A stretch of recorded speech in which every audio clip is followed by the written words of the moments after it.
Ndzamamukela ka mahungu ya ririmi ra Tsonga, vito ndzi Nyeleti Mnyuku. Ku langutisa ka mahungu lawa rhangeke mahlweni ka awara leyi. Vaaki va le ndzhawini ya Inatela dzongeni ra Joni va nyike mayara ra doroba hi mani maxava mavhiki yambirhi leswaku a hlangana na vona. Namuntlha nhungu wa vaaki lava khomeriweke madzolonga va vonakari le khoto ya majisitarata ya Vuwani.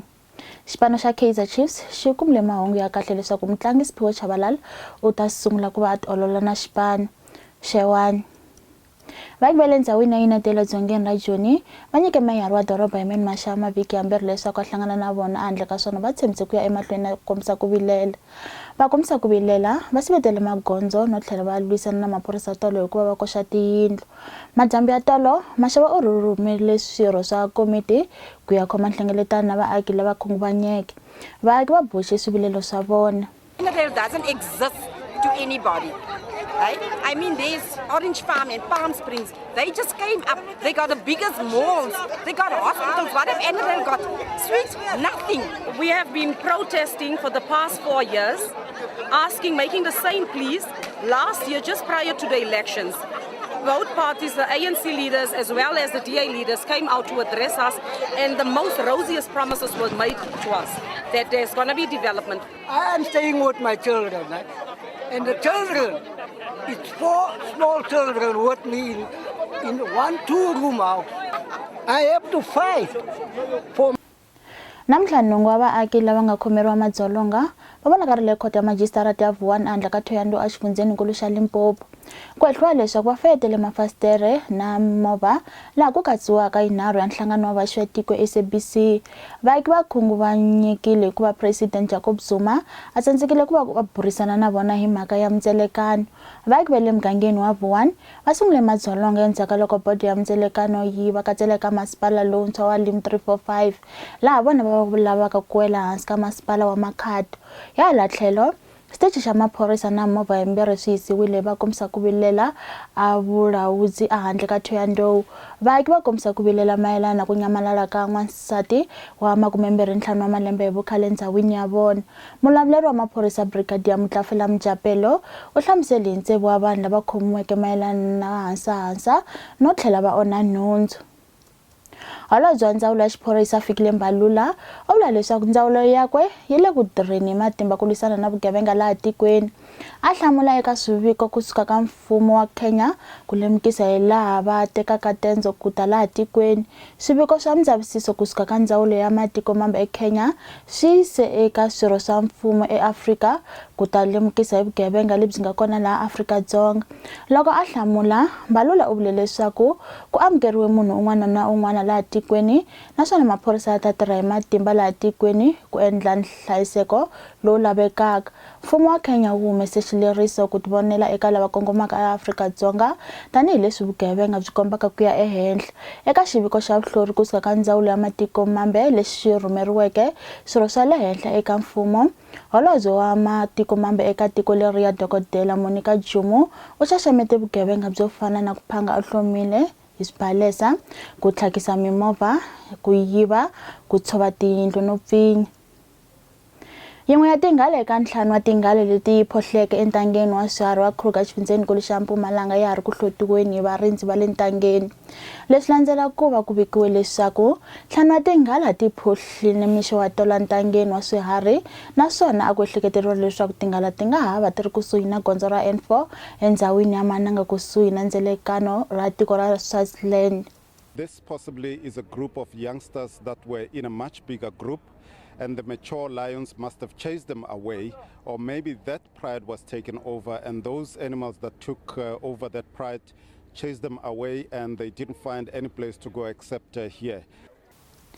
Nhlangano wa Nomusa wu bakanyela tlhelo xikombelo xa xandla xa President Cyril Ramaphosa xo lava ku kombela ku rivaleliwa mayelana na mhangu leyi humeleleke eMarikana. Ramaphosa u kombela ku rivaleliwa hi nkarhi lowu a burisana na machudeni ya Yunivhesiti ya Rhodes emaheleni ya vhiki. Nhlangano wa Nomusa wu vula leswaku hi nkarhi lowu vatirhi va le mugodini va nga baleseriwa hi maphorisa va lova eMarikana, Ramaphosa a ri xirho xa bodo ya khampani ya mugodi wa Lomin naswona a nga endlanga nchumu ku antswisa xiyimo xa vutomi bya vatirhi eMarikana. Nhlangano wu tlhela wu vula leswaku Ramaphosa u le ku sirheleleni ka rifu ra valungu laha tikweni. Maphorisa ya rhumeriwile eColleen exifundzeninkulu xa Northwest makungu yan'wana yo tisa kurhula ya ta endliwa hi nkarhi wa nhlengeletano exikarhi ka vaaki na mfumo. Vaaki va ale swibumabumelo swa vurhumiwa kusuka ka mfumo ku pfumelela vana ku ya eswikolweni leswi vangeke leswaku ku pfuxiwa mintirho yo kombisa ku vilela leyi fambisanaka na xihlawuhlawu xa mbala ka loko ku ta va ku dlayiwile muntshwa wa 16 wa malembe hi vukhalwe Mahlomela Mswewu. Mimovha leyi a yi hundza hi le gondzweni ra N4 yo hoxeteriwile hi maribs. Premier wa xifundzankulu a languteriwa ku va a endzela eColleen Ndzhuku ku na vuxokoxoko byintshwa mayelana na mhaka leyi. Loko a ha ri ka mhaka ya xihlawuhlawu xa mbala, 23 wa malembe lawa ya hundzeke hi siku leri fanaka, Nelson Mandela u simekiwe tanihi president wo sungula wa xidemokirasi laha tikweni.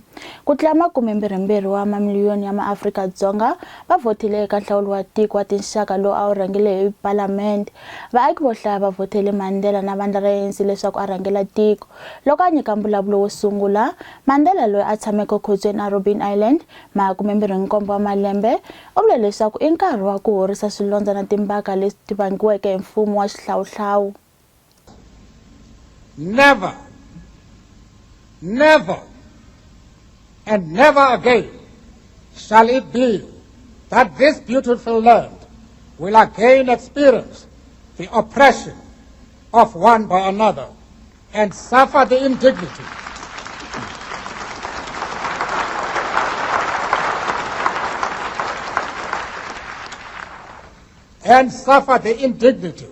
of being the skunk of the world. The sun shall never set on so glorious a human achievement. Let freedom reign. God bless Africa. I thank you. Loko hi langutisa eka ta mitlangu,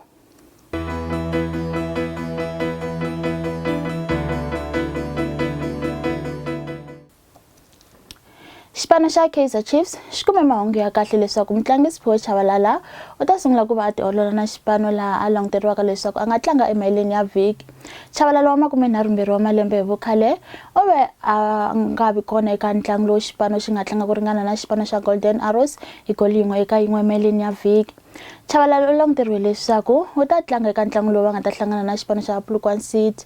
Muongori ka xipano xa Makhosi David Milner u hlamusele leswaku Sibusiso Khumalo yena wa ha ta tshamanyana nkarhi a nga ri ku tlangeni laha languteriwaka leswaku u ta va nga ri ku tlangani ku ringana mavhiki ya 10.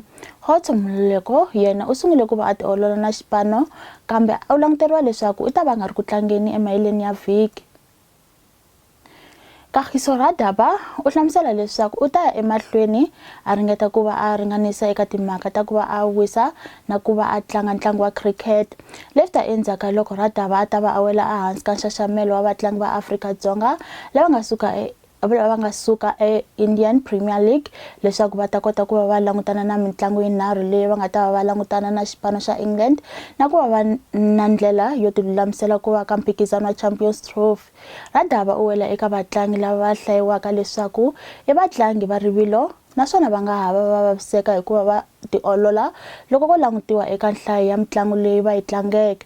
Radaba eka nkarhi wa sweswi u tlanga eka swiyimo hinkwaswo ka ntlangu wa cricket ka xipano xa rixaka xa Afrika-Dzonga. Radaba wa 22 wa malembe hi vukhale u hlamuseriwa leswaku swi nga ha endleka miri wa yena wu tikuma wu ri hansi ka ntshikelelo. I ku hela ka mahungu ya ririmi ra Xitsonga kasi loko a ri mina Nyeleti wa ka Mnyuku ni ra hi hlanganeni nakambe nkarhi lowu taka. Inkomu.